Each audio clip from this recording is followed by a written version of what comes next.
আগের দিনের টপিকটা যেহেতু আমার রেকর্ড করা হয়নি বা ইন কেস এটাকে মিসিং হয়ে গেছে, তাই আমি আরেকবার এটাকে হাইলাইট করে দিচ্ছি।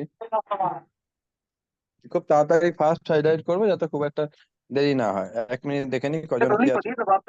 आधे घंटे में क्यों नहीं निकलेगा?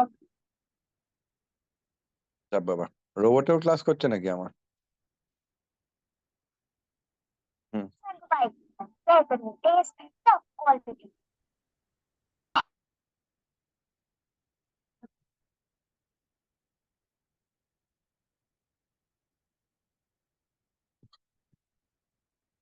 ফালতু ফালতু এ করে লাভ নেই, দেখে লাভ নেই।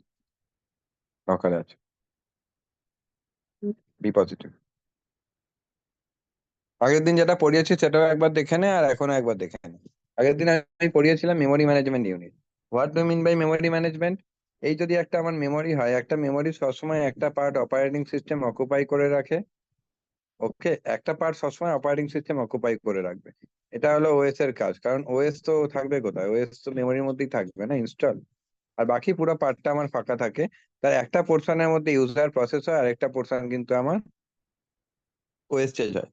এই যে পোর্শনটায় আমার ইউজার কাজ করতে পারে, যে পোর্শনটায় আমার ইউজার কাজ করতে পারে, তাকে বলে ইউজার প্রসেস। ইউজার যেখানে কাজ করবে তাকে বলছে ইউজার প্রসেস।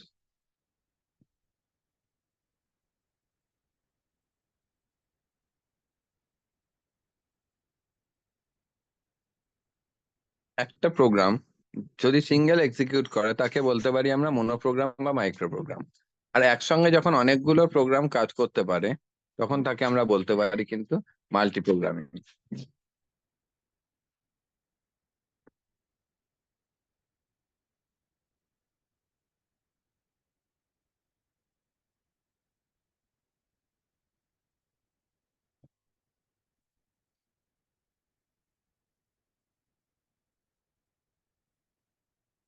ওই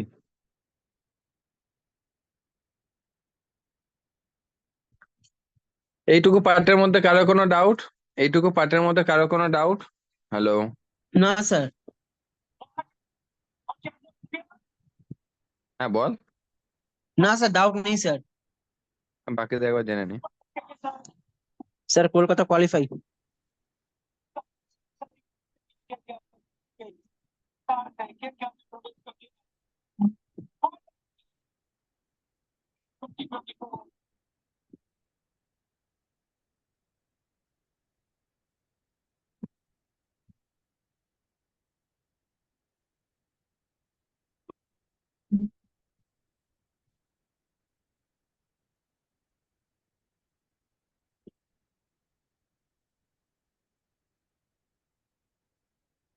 next, logical address space, physical address space. আগের দিন বলেছিলাম একটা অ্যাড্রেস যদি সিপিইউ জেনারেট করে তাকে বলে লজিক্যাল অ্যাড্রেস।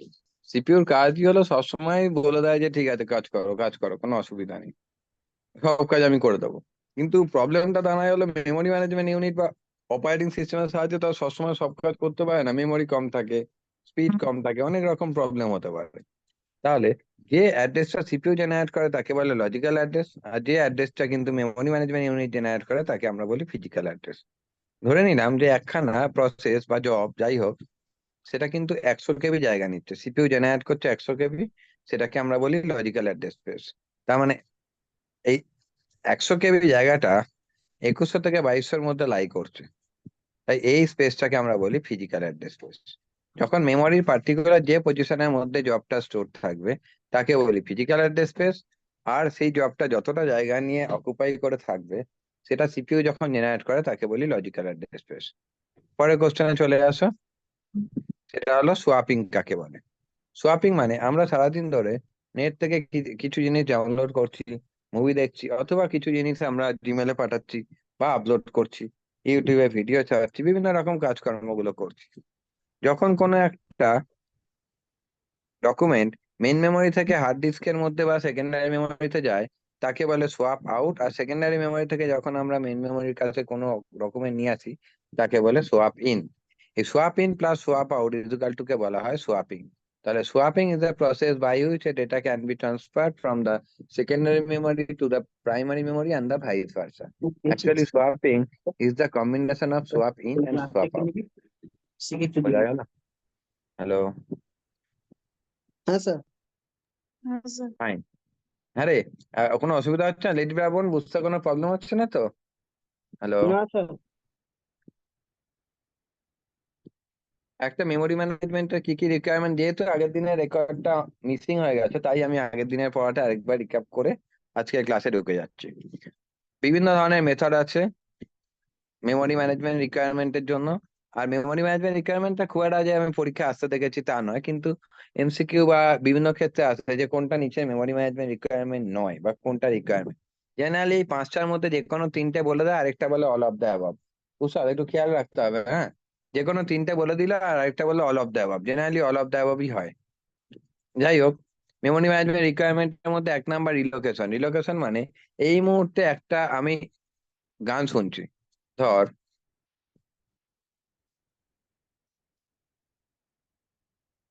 অ্যামাজনে আমি দেখছি price of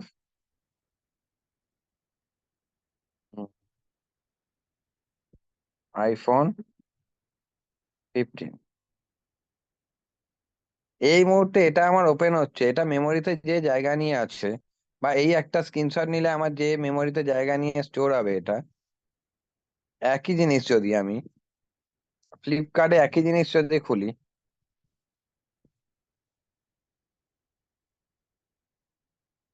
price of iPhone 15, একই জিনিস আমার হয়তো খুলবে, দাম ও প্রাইসও দেখছি যা হোক হলো, কিন্তু এখন এই মুহূর্তে যেটা খুলেছে সেটা আমার মেমোরিতে অন্য জায়গা অকুপাই করে আছে, মানে অ্যাড্রেস লোকেশনটা আলাদা। দ্যাটস ওয়াই আমরা বলতে পারি যে রিলোকেশন একই জিনিস। বা আমি অ্যামাজনে আবার যদি আমি ওপেন করি, আগের বার যে মেমোরি অ্যাড্রেসে আমার খুলেছিল, এখনো যে একই, আবার যদি সার্চ করি আমি, একই মেমোরি অ্যাড্রেসের মধ্যে কিন্তু এটা ওপেন হয়নি, এর অ্যাড্রেস লোকেশনটা কিন্তু আলাদা। তাই একই জিনিসের জন্য বারবার করে আলাদা আলাদা মেমোরি অকুপাই করাটাকেই বলা হয় relocation. So one memory can be share for multiple programs আর multiple jobs, that is relocation. Protection মানে আমি যদি কোনো সফটওয়্যার এখন ইনস্টল করি, অ্যালাউ অ্যালাউ হোয়েন তা বলবে যে তোমার লোকেশনটাকে পারমিশন দাও, এখন যখন অ্যাপস ইউজ করবে তখন, অথবা অল টাইম, এরকম বিভিন্ন অপশন চায়। বা কন্ট্যাক্টস গুলো অ্যাক্সেস করতে পারবে কিনা, মেসেজ অ্যালাউ করবে কিনা, এই যে আমি পরপর। Your operating system always try to protect your device from any unauthorised resource. বাইরের কোনো রিসোর্স থেকে, যেটা তোমার পরিচিত নয়, সেখান থেকে তোমার অপারেটিং সিস্টেম সবসময় তোমার ডিভাইসকে সুরক্ষিত রাখার চেষ্টা করবে, দ্যাট ইজ প্রোটেকশন। একটা মেমোরি অনেকের জন্য কাজ করতে পারে, তাকেই বলে শেয়ারিং। আমি এখন এই নোটটা পড়াচ্ছি, আমার র্যামের মধ্যে যেটুকু জায়গায় ওপেন হচ্ছে, একটু আগে আমি পড়াচ্ছিলাম অন্য সাবজেক্ট, আমার এই একই র্যামের মধ্যে দেখা যাচ্ছিল অন্য নোট ওপেন হচ্ছে। তাহলে দিস ইজ শেয়ারিং। আর লজিক্যাল অর্গানাইজেশন বলতে কি বোঝানো হয়? যখন কোনো একটা মেমোরি সিপিইউ দ্বারা জেনারেট হয়, তাকে বলে লজিক্যাল অর্গানাইজেশন। আর যখন মেমোরি ম্যানেজমেন্ট ইউনিট দ্বারা জেনারেট হয়, তাকে বলে ফিজিক্যাল অর্গানাইজেশন। তার মানে লজিক্যাল অর্গানাইজেশন হলেই যে ফিজিক্যাল অর্গানাইজেশন অলওয়েজ হবে, এটা নাও হতে পারে। বাট ফিজিক্যাল অর্গানাইজেশন বলতে যেটা মেমোরি ম্যানেজমেন্ট ইউনিটের মাধ্যমে যার ফিজিক্যালি স্টোর হয়ে গেছে, তার মানে সে লজিক্যাল স্টোরের পরেই ফিজিক্যালি স্টোর হয়েছে। বোঝাতে পারলাম পাঁচটা পয়েন্টের মানে? কি রে? রিলোকেশন মানে একই কাজের জন্য আলাদা আলাদা মেমোরি শেয়ার হওয়া। প্রোটেকশন কোনো একটা কাজ যেটা অ্যাক্সেস করার জন্য পারমিশন নেওয়া।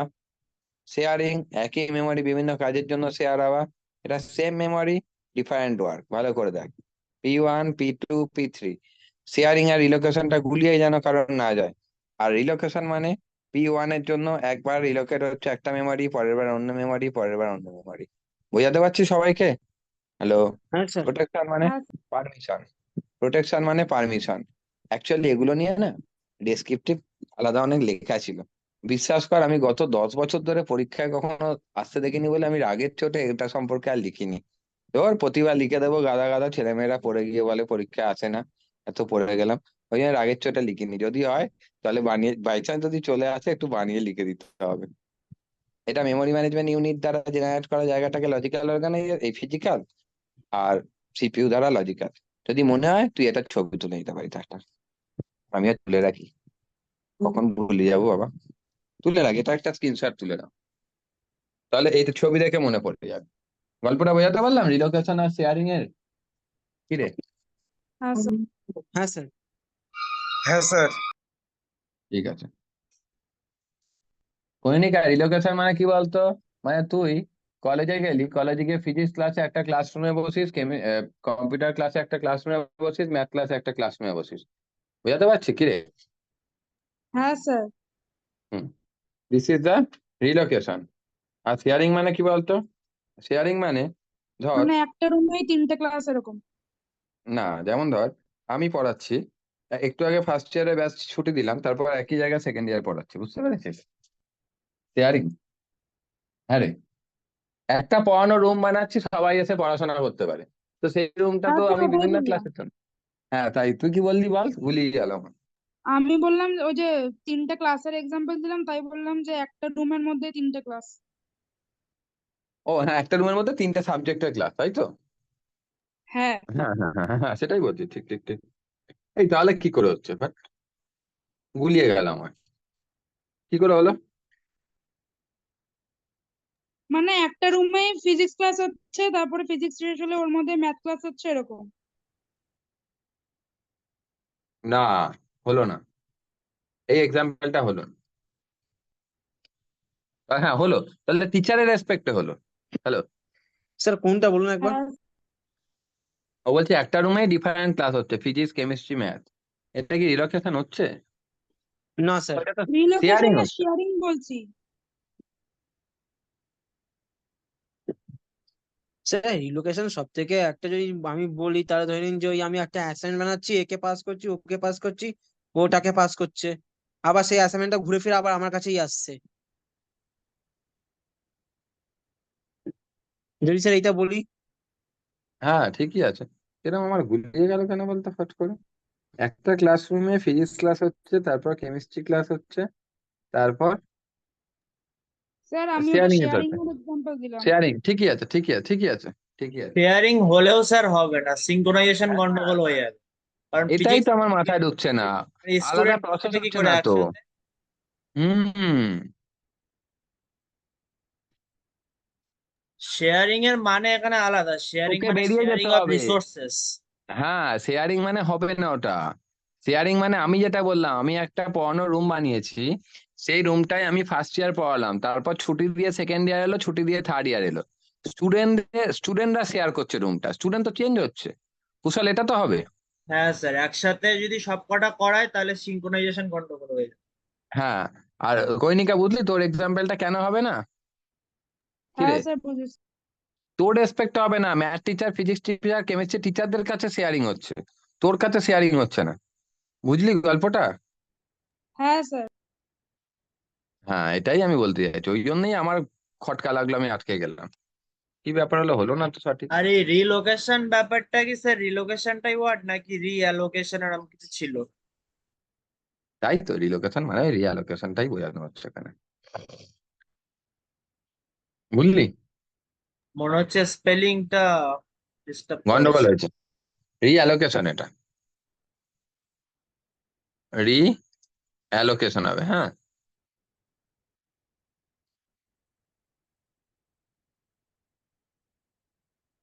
ডাইনামিক লোডিং, ডাইনামিক লিঙ্কিং পড়াতে গেলেই না একটা নোটের কথা মনে পড়ে যায়। আমি নোটটা একটু দিয়েই দিই, দেখিয়েই পড়াই, জানো তো। একটা ছবি দেখতো,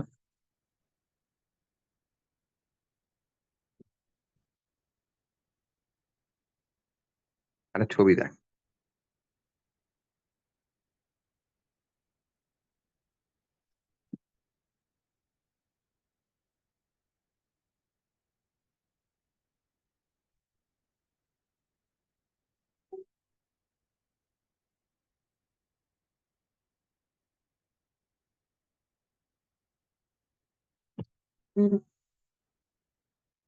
আর আমি ছবি পাঠাচ্ছি, হ্যাঁ একসাথে। এটা পরীক্ষায় লিখতে হবে না, এটা বোঝার জন্য।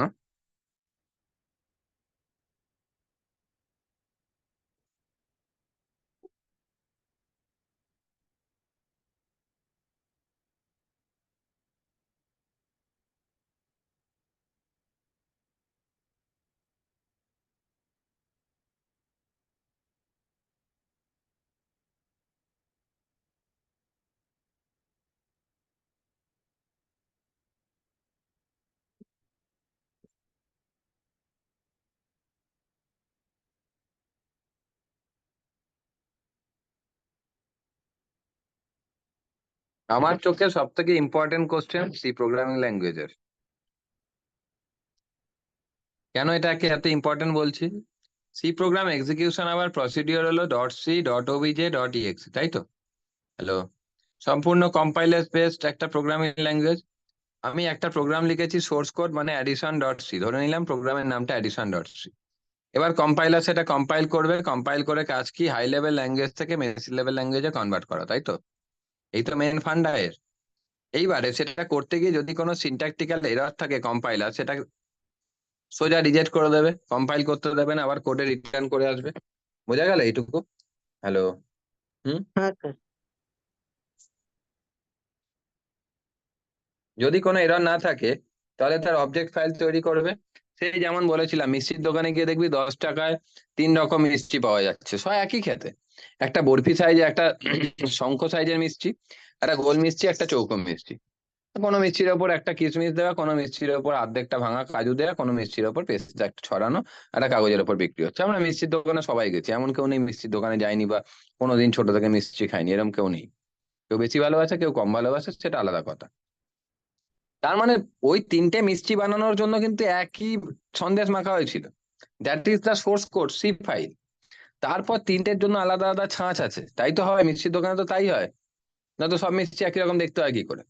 3টে ছাঁচ আছে, যে ছাঁচে ফেলছে সেই ছাঁচে ফেলাটা হলো অবজেক্ট ফাইল। এই যে ছাঁচে ফেলে অবজেক্ট ফাইল পেয়েছি, ছাঁচে ফেলেই কিন্তু সেই মিষ্টিটা আমাদের দেয় না। তারপর দেখবি জেনারেলি মোটা রকম কোনো লোক, একটা দুটো লোক বসে আছে, কেউ কাজু ভাঙার ওপর গেঁথে গেঁথে রেখে মিষ্টির ট্রেতে সাজাচ্ছে, কেউ হয়তো কিশমিশ টুকরো রেখে সাজাচ্ছে। তার মানে এই যে হেডার ফাইল গুলো আমরা দেখি, লোডার সেটা লোড করে আর লিঙ্কারের মাধ্যমে পরপর লিঙ্ক হতে থাকে। মানে কোন, যেমন ধর stdio ডট এই স্ট্যান্ডার্ড ইনপুট হেডার ফাইলের মধ্যে লেখা থাকে হলো গিয়ে প্রিন্টএফ স্ক্যানএফ এর মানে। সবাই সি জানি, সেখানে কোনো প্রবলেম নেই। প্রিন্টএফ মানে প্রিন্ট করা, স্ক্যানএফ মানে স্ক্যান ফাংশন। এগুলোর মানেগুলো বুঝছে কি করে? আমি তোকে বলেছি, তুই জানিস, কিন্তু কম্পিউটার কি করে বুঝবে?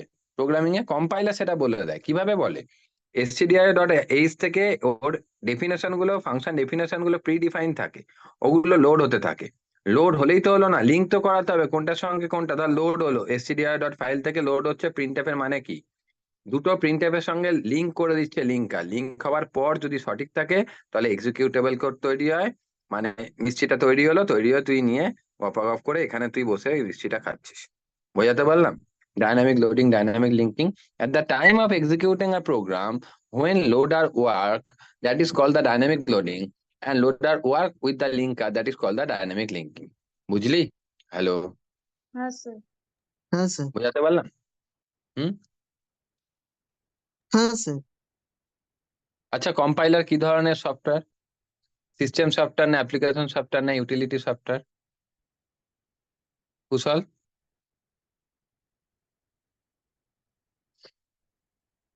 কি রে? ইউটিলিটি। কম্পাইলার ইউটিলিটি সফটওয়্যারই বলা যাবে, ঠিকই আছে। কারণ অপারেটিং সিস্টেমকে কি বলা হয়? অপারেটিং সিস্টেম কি সিস্টেম সফটওয়্যার না অ্যাপ্লিকেশন সফটওয়্যার? হ্যাঁ রে, সিস্টেম সফটওয়্যার।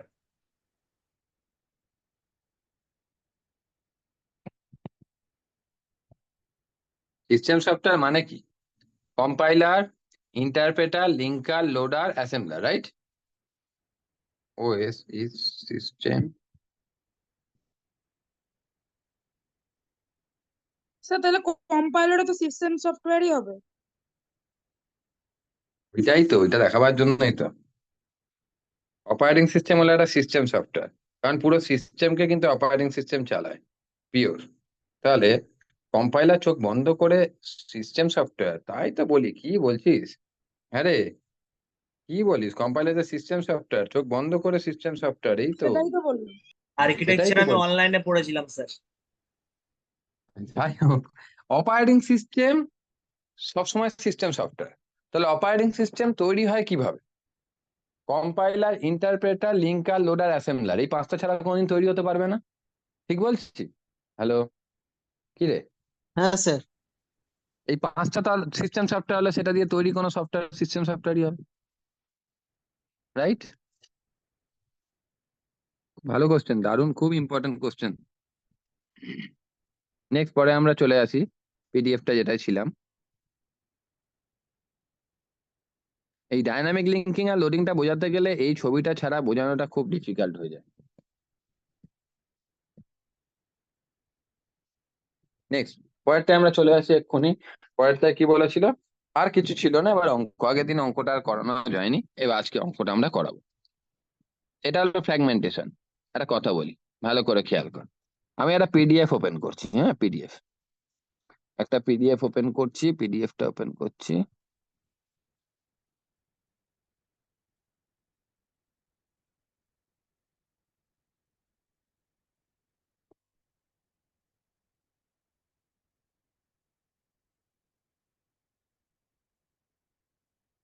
একটা পিডিএফ ওপেন করতে, যে কোনো একটা পিডিএফ ওপেন করতে দে। দাঁড়া, একটা বই, পিডিএফ ওপেন করি।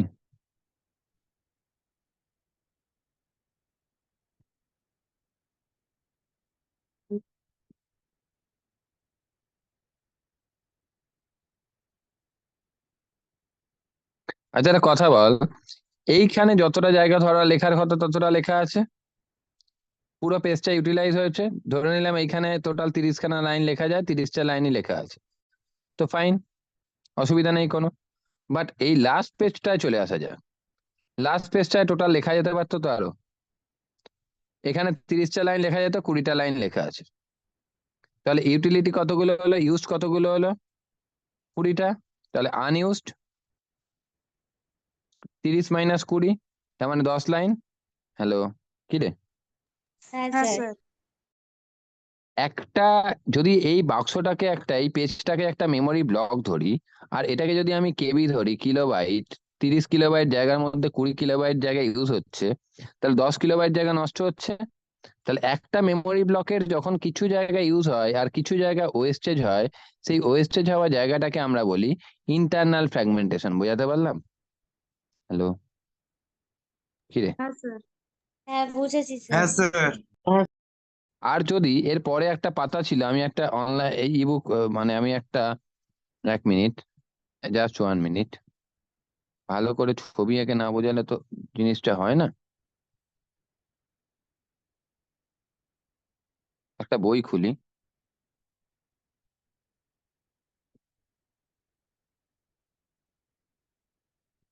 একটা বই না খুললে হবে না।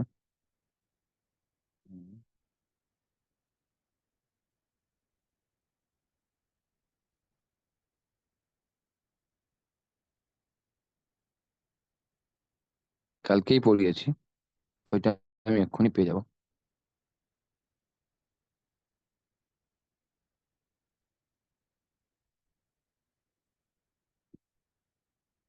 আর এই বইটা দেখ, এই বইটা তো কোনো পাতা ছাড়েনি নাকি রে? কেমন বই এটা? দাঁড়া তো একটা বই খুলি। আর যখন পুরো ব্লক অফ মেমোরিটাই আমার নষ্ট হয়, তখন তাকে আমরা বলতে পারি কিন্তু এক্সটার্নাল ফ্র্যাগমেন্টেশন।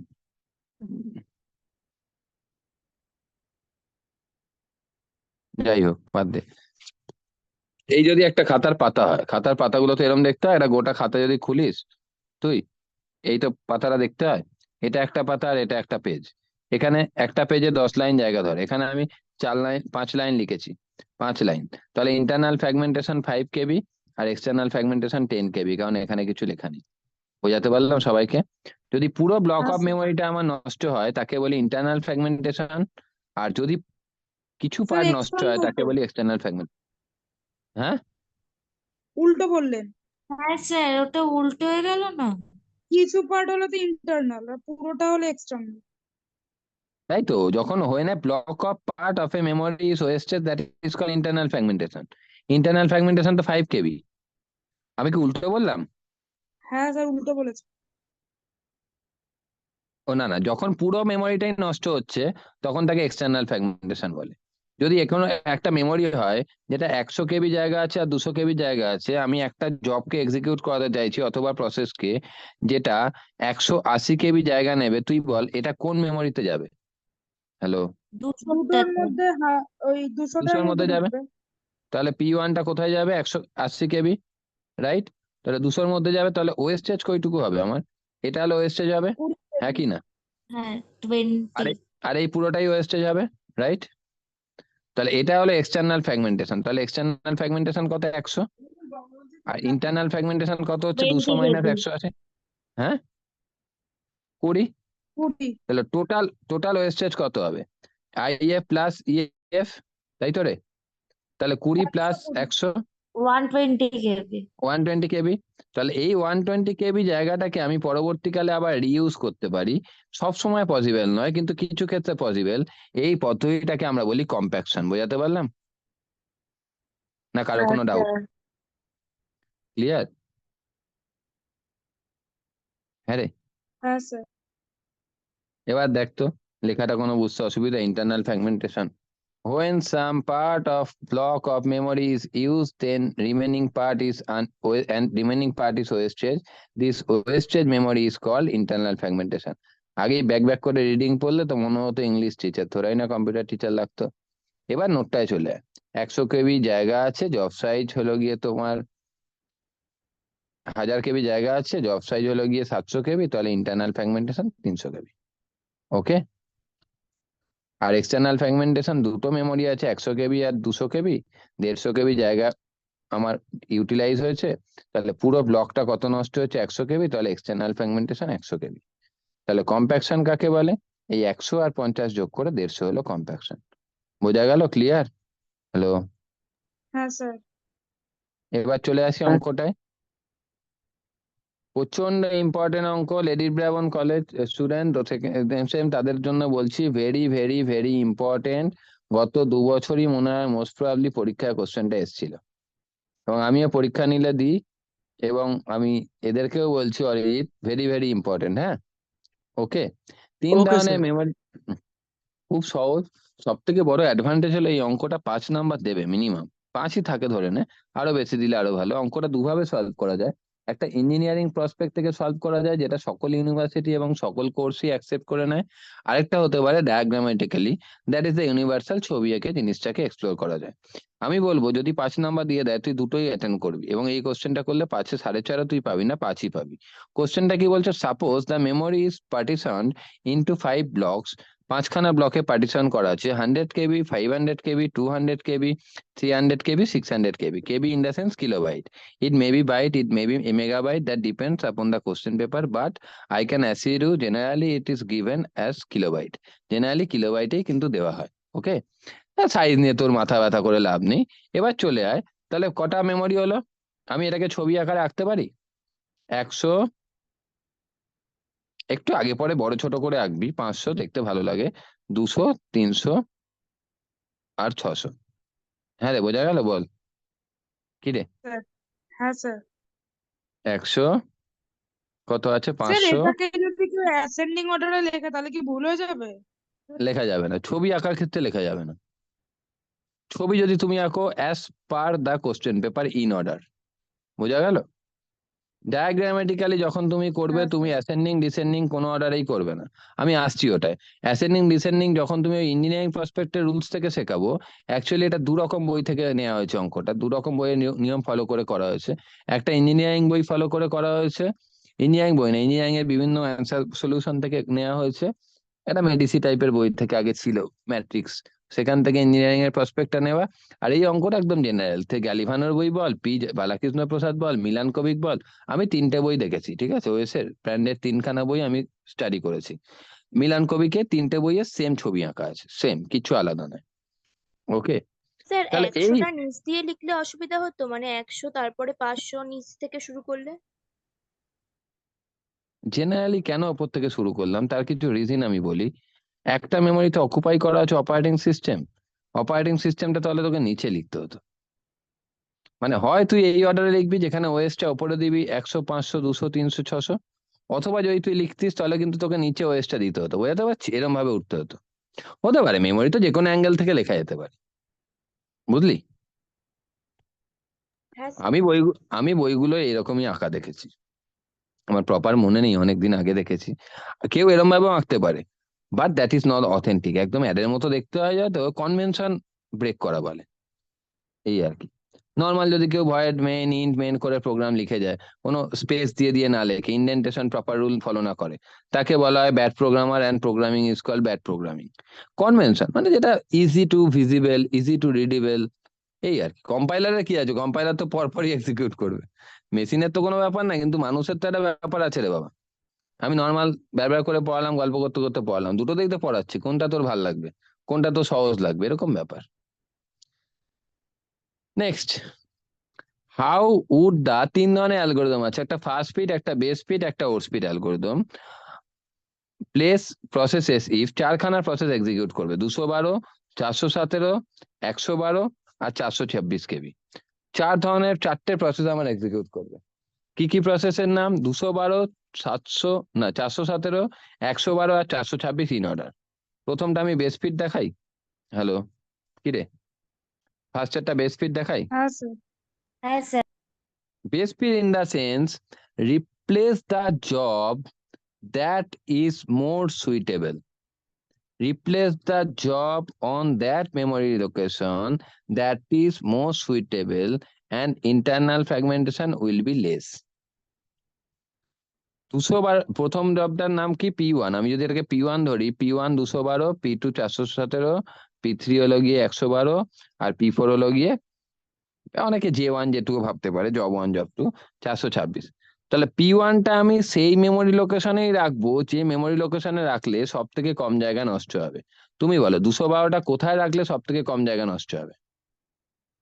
হ্যালো, 300-তে। ভেরি গুড, 300-তে। তাহলে P1 কোথায় চলে গেল? 212টা 300-তে। তাহলে কইটুকু জায়গা নষ্ট হলো? 300 মাইনাস 212। বোঝাতে পারলাম? হ্যালো, এটা হলো ইন্টারনাল ফ্র্যাগমেন্টেশন 88। হ্যাঁ রে, বুঝলি সবাই? কি রে, হ্যাঁ স্যার। এবার তুমি বলো 417 কোথায় রাখলে সব থেকে কম জায়গা নষ্ট হবে? 500-তে। Very good. তাহলে P2 কোথায় যাচ্ছে? 500-তে। তাহলে জায়গা কইটুকু নষ্ট হলো বলো দেখি? 500 মাইনাস 417, তাই তো? কত হচ্ছে? 83, 83। হ্যাঁ রে, এইটুকু বোঝা গেল তো সবার, না কারো ডাউট লাগছে, হ্যাঁ শক্ত স্যার। লাগছে? না স্যার, বোঝা। না স্যার, P3টা বোঝা গেছে। 112টা কোথায় রাখলে সব থেকে কম জায়গা নষ্ট হবে? স্যার 200। Very good. তাহলে P3 কোথায় গেল? 200-তে। P3 কোথায় গেল? 200-তে। তাহলে 200 মাইনাস 112, 88 প্লাস হচ্ছে, হ্যাঁ, প্লাস P4 426 কোথায় রাখলে সব থেকে কম জায়গা নষ্ট হবে? 600-তে। 600-তে। কিন্তু 500-তে, অ্যাকচুয়ালি 500-তে, রাইট? 426 হ্যাঁ। সব থেকে কম জায়গা নষ্ট হবে 500-তে। তাহলে এ চেকিং করে কোথায় গেল? 500-তে গেল। 500-তে গিয়ে এ আনন্দের সঙ্গে কোথায় গেছে? 500-তে গিয়ে এর মুখটা ভার হয়ে গেছে, কারণ 500 অলরেডি রিজার্ভ, তাই তো রে? হ্যাঁ রে। হ্যাঁ। তখন দেখবে 500 থেকে বড়কে 100-তে তো ধরবে না, 500-তে তো অকুপাই করে আছে, 200 300-তে তো ধরবে না, বাধ্য হয়ে ও 600 হয়ে গেল, রাইট? ঠিক বললাম? ও তো আর 7 করে 600 যায়নি, ও দায় পড়ে 600 হয়ে গেছে, তাই তো রে? হ্যাঁ স্যার। তাহলে এইটুকু জায়গা নষ্ট হলো। তাহলে কত হলো? 600 মাইনাস, বল, তার আগেরটা কত ছিল? 500 মাইনাস 417, 600 মাইনাস 426। বোঝা গেল স্যার ছবিটা? ওইটুকুনি জায়গায় যদি ঢুকে যেত তাহলে কি ওখানেই রেখে দিতাম ইন্টারনাল ফ্রেগমেন্টেশনের না জায়গাটা? না না না না না, রাখা যাবে না। একটা মেমোরি একটাই প্রসেস ধরে রাখতে পারবে। এই হলো ছবিটা, বোঝাতে পারলাম ছবিটা? কি রে, যদিও আমার এখানে হ্যাঁ। আঁকা আছে, যদিও আমার এখানে 100 200 300 500 600, ছবি যেহেতু খুব একটা ম্যাটার করে না, অ্যাসেন্ডিং অর্ডারে আঁকা আছে আমার এখানে, এটাও অ্যাকসেপ্টেবল, এক্সামে অ্যাকসেপ্টেবল। তবে আমি বারণ করবো এরকম ভাবে এটাকে না লিখে যেমন ভাবে মেমোরি দেওয়া আছে তেমন ভাবে আঁকাটাই বেটার হয়, বুঝলি? যদি পরীক্ষায় মেনশন করে না দেয় যে পিক্টোরিয়ালি রিপ্রেজেন্টেশন, তাহলে এই ছবিটা আঁকার দরকারই নেই। আমি অন্য একটা নিয়ম শেখাচ্ছি, সেটা কর। প্রথমটা হলো বেস ফিট। বেস ফিট মানে হলো আমার যে মেমোরি লোকেশনটা গুলো দেওয়া আছে সেটাকে আমি বড় থেকে ছোট থেকে বড় আকারে অ্যাসেন্ডিং এ লিখে দিলাম। অ্যাসেন্ডিং অর্ডারে লিখে দেওয়া মানে 100 200 300 500 600। বোঝাতে পারলাম এইটুকু? হ্যালো, কি রে? এবার প্রসেস হ্যাঁ গুলো স্যার। যেমন দেওয়া আছে ইন অর্ডার, প্রসেস গুলো হলো ইন অর্ডার, যেমন কোশ্চেন পেপারে দেওয়া আছে ঠিক সেরকম ভাবেই আমি লিখবো। এবারে চলে আয় 212। 212টা কোথায় গেলে সব থেকে কম জায়গা নষ্ট হবে? 300। তা 212 300 লিখলাম, বাকিটা আর আমার কোনো প্রসেসের জন্য ইউজ করা যাবে না।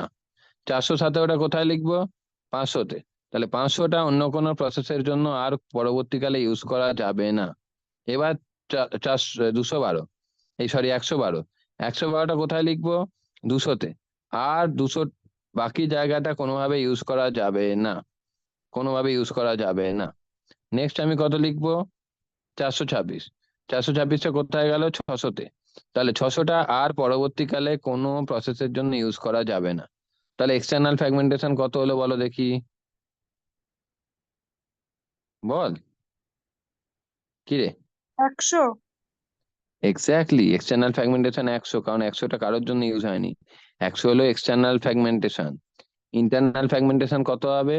200 minus 112 plus 300 minus 212 plus 500 minus 417 plus 600 minus 426। তাহলে 433 হলো ইন্টারনাল ফ্র্যাগমেন্টেশন, এক্সটার্নাল ফ্র্যাগমেন্টেশন হলো 100। বোঝাতে পারলাম? হ্যালো, কি রে? হ্যাঁ স্যার। 5-এ 2 পেলি। নেক্সট, ছবি পরীক্ষা না চাইলে দেওয়ার দরকার নেই। ওর স্পিড হলো যা মেমোরি সাইজ দেওয়া আছে তাকে ডিসেন্ডিং অর্ডারে লিখে ফেলো। বুঝাতে পারলাম কোশ্চেনের উত্তরটা? হ্যালো, কি? হ্যাঁ স্যার। এইবারে প্রথম প্রসেসটা আমি নিয়মটা বলি ইংলিশে, allocate the first process to the largest memory and so on, allocate the second process to the second largest memory and so on। তাহলে 212টা প্রথমে 600 চলে গেল, 600 আর ইউজ করা যাবে না। 417টা 500 চলে গেল, তাহলে 500টা আর পরবর্তীকালে কোনো ইউজ করা যাবে না। 112টা কোথায়? 300 গেল, তাহলে 300 আর ইউজ করা যাবে না। 426 বেচারা ওয়েট করে থাকতে হবে, কখন এই মেমোরি গুলো ফ্রি হবে তার জন্য ওয়েট করে থাকতে হবে। So 426 process P4 is waiting for the memory. Now external fragmentation কত হলো এখানে? 200 প্লাস 300 আর 100 300। 300। আর internal fragmentation 600 minus 212 plus 500 minus 417 plus 300 minus 112, right? বোঝা গেল? হ্যাঁ স্যার। তাহলে এই দুটো প্রসেসের মধ্যে কোনটা বেটার বলো দেখি? বেস্ট ফিটটাই। ফিটটা। রাইট। এই তো কি বলে কৈনিকা, তোদের আমি ডেডলক পড়িয়েছিলাম রে, ডেডলকের অঙ্কটা করায়নি না? ডেডলক হ্যাঁ পড়িয়েছিলাম, স্যার, অঙ্কটা deadlock হয়নি। করিয়েছিলেন। থিওরি পড়িয়েছিলাম না? হ্যাঁ হ্যাঁ। হ্যাঁ। অঙ্ক করে দাও, অঙ্ক করে দাও। অঙ্ক প্র্যাকটিক্যাল সিলেবাস নিয়ে কিছু চিন্তা করতে হবে না, সিলেবাস শেষ হবে না এরকম হবে না। আর ওএসের গ্যারান্টি আমি দিচ্ছি, ও যা কোশ্চেন সাজেশন দেবো তার থেকে সব কোশ্চেন আসবে পরীক্ষায়, ওএসের স্যার আগেরটা গ্যারান্টি। ইন্টারনাল ফ্র্যাগমেন্টেশন আর এক্সটার্নাল ফ্র্যাগমেন্টেশনটা কি হবে? কত হবে বলো, তুমি রোজ বলো। এই যে 200 মাইনাস 112 88, 300 মাইনাস স্যার 212। পরেরটার কথা বলছি, রোজ স্পিডটা। ও ওর স্পিডটা কি হবে বলো? ওর স্পিডটা হবে 600 মাইনাস 212, 500 মাইনাস 417, 300 মাইনাস 112, তার মানে 659। এটা হলো ইন্টারনাল ফ্র্যাগমেন্টেশন, এটাই 659 আর এক্সটার্নাল 300। আর আগেরটায় কত ছিল? 433 আর 100। তাহলে এটা better, base speed is always better then or speed, কারণ ওর স্পিডে তো একটা প্রসেস এক্সিকিউটই করতে পারেনি। বুঝতে পারা গেল কম্পারিজনটা? অনেক সময় এরপরে একটা কোশ্চেনের line, which one is better and why, explain, justify, ওর সঙ্গে যোগ করে দেয়। হ্যাঁ রে, বুঝলি রে? আমি এখানে ছবি এঁকেও দেখিয়ে স্যার। দিয়েছি, ছবিটা বলো। স্যার বলছি P4টা যে ওয়েটিং এ চলে গেল তার মানে তো হ্যাং করে যাবে কম্পিউটার। কেন হ্যাং করবে? হ্যাং করবে না তো, কখনোই হ্যাং করবে না, হ্যাং করার কোনো ব্যাপার নেই। ও পরে এসছে, ওয়েট করে আছে। সব সময় যে সব কটা প্রসেস এক্সিকিউট হতে হবে তো কোনো মানে নেই। 4টে গান চালিয়েছিস, তুই 3টে গান চলেছে, 4 নাম্বার গানটা নাই চলতে পারে। তুই 4টে সিনেমা 4বারে কপি করেছিস, 1 2 3 4, 3টে সিনেমা কপি করার পর 4 নাম্বারের জন্য জায়গা নেই, তো 4 নাম্বারটা ডাউনলোড হবে না, প্রথম 3টে ডাউনলোড হবে, কি প্রবলেম আছে? কিন্তু ও এটাও আচ্ছা, ঠিক ঠিক আছে। কথা, এটাও ঠিক কথা যে this is the reason of deadlock. Hang করে যাওয়া মানে তুই বলছিস ডেডলক অকার করতে পারে, তাই তো? মানে হ্যাঁ অবশ্য হ্যাঁ হ্যাঁ, অবশ্যই স্টারভেশন তো হবেই। স্টারভেশন তো হবেই। স্টারভেশন মানেই তো ইনডেফিনাইট পোস্টপোনমেন্ট অফ এ প্রসেস, তাই না? অবশ্যই হ্যাঁ অবশ্যই। দেখ বাবা, ওই জন্যই তো আমরা সবাই, সত্যি কথা বলতে এখানে যারা আছিস সবাই নর্মাল ফোনের থেকে আইফোন বেশি পছন্দ করে, কারণ আইফোন ফাস্ট হয়, তাই না? সবাই দামি দামি ডিভাইস পছন্দ করে, কেন করে? ফাস্ট হবে তাই জন্য। এগুলো, এই সমস্ত অ্যালগোরিদম গুলোই তো সব ব্যাক এন্ডে লেখা থাকে। First fit. আরেকবার কোশ্চেনটা চলে আয়। কোশ্চেনে কিভাবে কি বলেছিল কোশ্চেনটায়, যে 100, 500, 200, 300, 600 পাঁচখানা আমার মেমোরি সাইজ আছে। How would the first fit, best fit and or speed algorithm. এবার আমি ফার্স্ট ফিটে চলে যাব, যেভাবে আছে ইন অর্ডার সেভাবেই আমি লিখবো। মেমোরি গুলো যদি আমার বেস স্পিড হয় তাহলে অ্যাসেন্ডিং এ লিখতাম, ওর স্পিড হলে ডিসেন্ডিং এ লিখেছি। আর যদি ফার্স্ট স্পিড হয় তাহলে যেমন দেওয়া আছে সেই অর্ডারে। আর মেমোরি সবসময় ইন অর্ডার, মানে প্রসেস গুলো সবসময় ইন অর্ডার। তাহলে মেমোরিটাও ইন অর্ডার, প্রসেসও ইন অর্ডার। চলে যাও আমার, কোথায় চলে গেলাম? ফার্স্ট ফিটে। ফার্স্ট ফিটে কি হচ্ছে? 100, 500, 200, 300, 600 যেমন দেওয়া আছে ইন অর্ডার, পাশে লেখা আছে তাকে ইন অর্ডার। তা 212টা প্রথমে 100 শুট করলো না, 212টা প্রথমে চেক করছে, 100 শুট করলো না, 500 শুট করলো, হ্যাঁ। তাহলে allocate the first process to the first suitable memory and so on. Sir in অর্ডারটা কি করে সাজালেন একটু বলুন। ওরে ব্যাং, ইন অর্ডারটা সাজায়নি, ইন অর্ডারটা কোশ্চেন পেপারে যেভাবে দেওয়া ছিল সেটা সেইভাবে লেখাটাকে ইন ও অর্ডার বলে। আচ্ছা 100, 500, 200, 300, 600 ইন অর্ডার সাজানো যায় না। ইন অর্ডার হলো যেমন তোদের গ্রুপে দেখ, যে যেমন ভর্তি হয়েছে সেই অনুযায়ী আমি গ্রুপে জয়েন করেছি, সেটা হলো ইন অর্ডার। বুঝলি কি রে? হ্যাঁ স্যার। হ্যাঁ, ইন অর্ডার মানে যেভাবে এসছে সেভাবে, এই হলো কথা। যেমন টিকিট কাউন্টার লাইন, যে যেভাবে আসে সেভাবে টিকিট পায় পরপর। First fit. ফার্স্ট ফিট মানে প্রথমে তাহলে 212 যখন এলো, 212 100 ধরবে না, এখানে শুট করে গেছে আর চেক করবে না। ওকে, তাহলে বাকি মেমোরি গুলো আর ইউজ হবে না এটার জন্য। প্রথমটা বোঝানো গেল? ক্লিয়ার সবার? কি রে? হ্যাঁ স্যার। 417 100 হবে না, এটা তো ব্লক আছে, 200 হবে না, 300 হবে না, 600 বসে গেল। ক্লিয়ার? কি রে? হ্যাঁ স্যার বুঝেছি। 112টা তাহলে এবার কি হবে? 600 অব্দি তো চেক হয়ে গেছে, 600 অব্দি চেক হয়ে গেলে আবার মেমোরিটা সার্কুলেট হবে, ও আবার চেক করতে থাকবে 100, 100 ধরবে না, 500 ব্লক, 200 ধরে যাবে, 200 বসে গেল, বাকি জায়গাগুলো আর ইউজ হবে না। ঢুকলো মাথায় না আরেকবার বলবো? আরেকবার বলো দাদা। যখন আমার 112 আসবে তখন তো সবকটা মেমোরি একবার করে ওয়ান টাইম করে চেক করা হয়ে গেছে, কারণ 417 লাস্টের স্যার মেমোরিতে বসেছে। বলো। কিন্তু 500-র মধ্যে তো 212 আছে, তাহলেও তো 112-এর জন্য জায়গা আছে, তাও ঢুকবে না কেন? একটা মেমোরিতে একটাই প্রসেস থাকতে পারে, সেই প্রসেসের এক্সিকিউশন শেষ হয়ে গেলে তারপর অন্য প্রসেস থাকতে পারে। বোঝা ও গেল? আচ্ছা। ধরে নে তুই একটা হোটেলে গিয়ে একটা 4 বেডের রুম বুক করে একা ঘুমাচ্ছিস, সেখানে আরো দুজন এসে কাপেল এসে তোর পাশে শুয়ে পড়বে? তোর তো পারমিশন লাগবে। হেভি হবে। বুঝাতে পারলাম কি রে? Don't take it personally, just take it as an demo example. হ্যাঁ রে, বুঝলি? হ্যালো? হ্যাঁ স্যার। একটা বোঝাতে পারলাম? আমি তো ডবল বেড খাটের মধ্যে একা একা শুয়ে আছি, তাহলে যে রাস্তা দিয়ে হাঁটছে সে এসে আমার পাশে শুয়ে পড়বে? আরে পারমিশন লাগবে তোরে ভাই। ঘরটা একটা মেমোরি আর আমি ধর একটা প্রসেস, আরো জায়গা থাকলে অন্য কেউ ঢুকে যাবে নাকি? আপনার ওয়াইফ বাড়ি নাই স্যার? এই তুই থাম তো, পড়াতে দে। হ্যালো? 112 তাহলে আবার লাস্ট থেকে চেক করবে, মানে আগের প্রসেসটা যেখানে এক্সিকিউশন শেষ করেছে তারপর থেকে চেক করবে। বুঝলি কি বললাম? কি রে? হ্যাঁ স্যার। ফার্স্ট ফিটে কি তাই ছিল? এই ফার্স্ট ফিটে কি তাই ছিল না তো? ফার্স্ট ফিটটা প্রত্যেকবার প্রথম থেকে চেক করবে কুশল। ফার্স্ট থেকে চেক করবে, যেটাতে খালি ভাবে ঢুকে যাবে।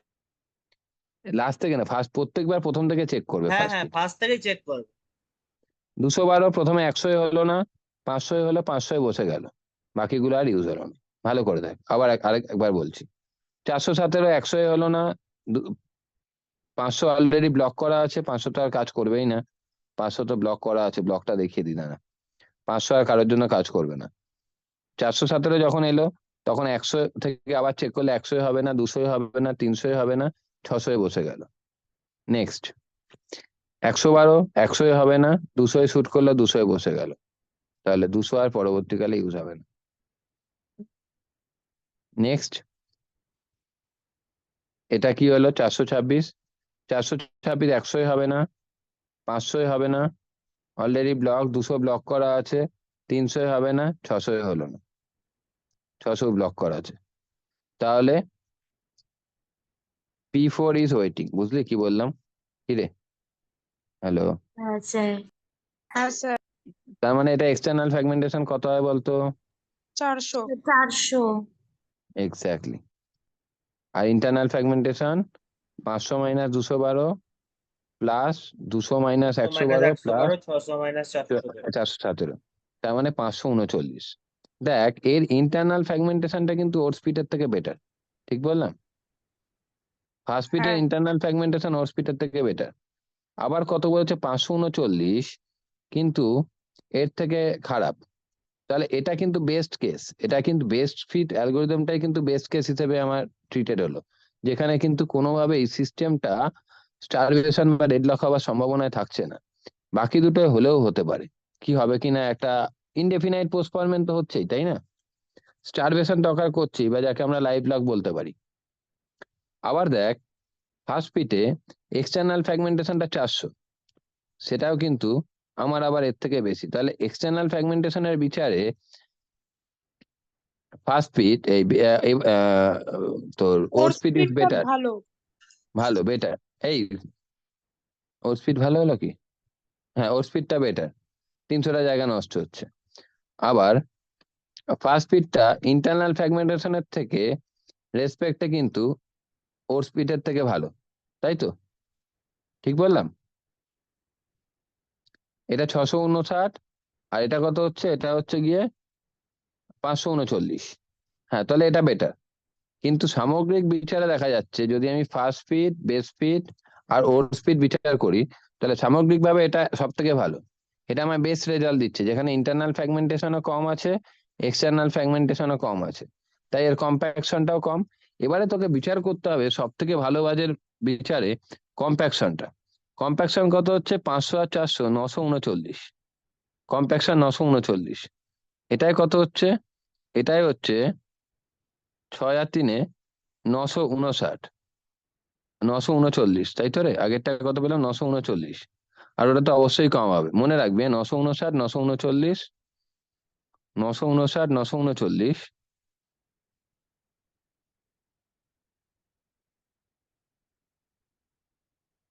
959, আর 533।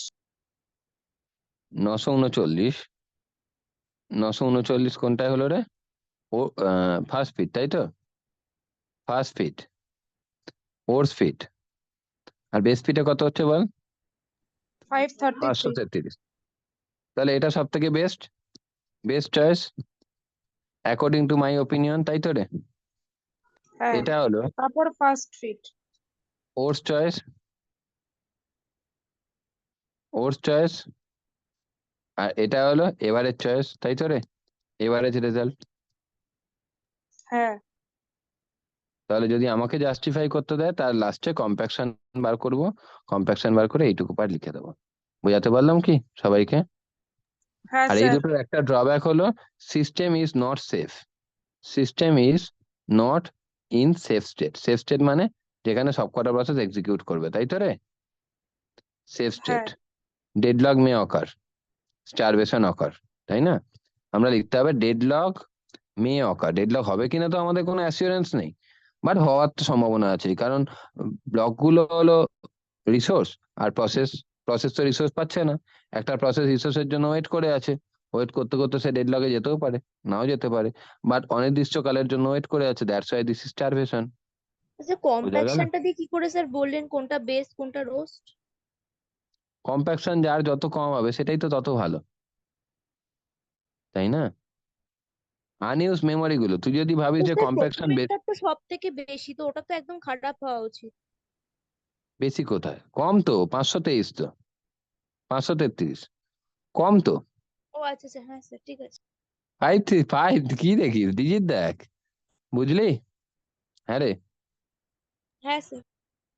এতটা রাখলাম। তার এটা একটা কম্প্যাকশনটা কি ছিল আমি ভুলে গেছি। Internal fragmentation plus external fragmentation is equal to compaction, মানে টোটাল তাই না? Memory wastage.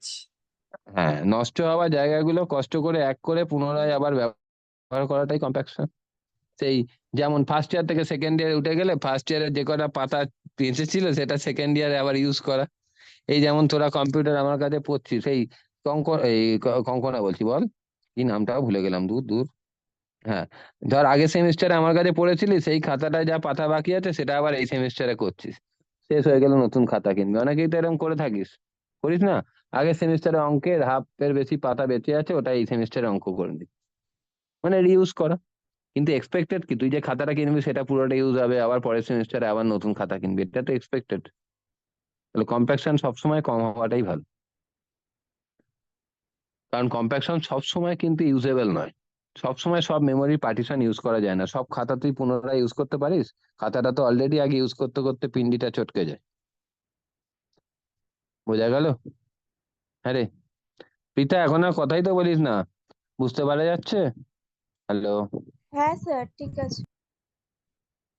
ঠিক আছে, কালকে আবার ক্লাস নেবো কুশল, হ্যাঁ শিওর। ঠিক আছে, রাখলাম।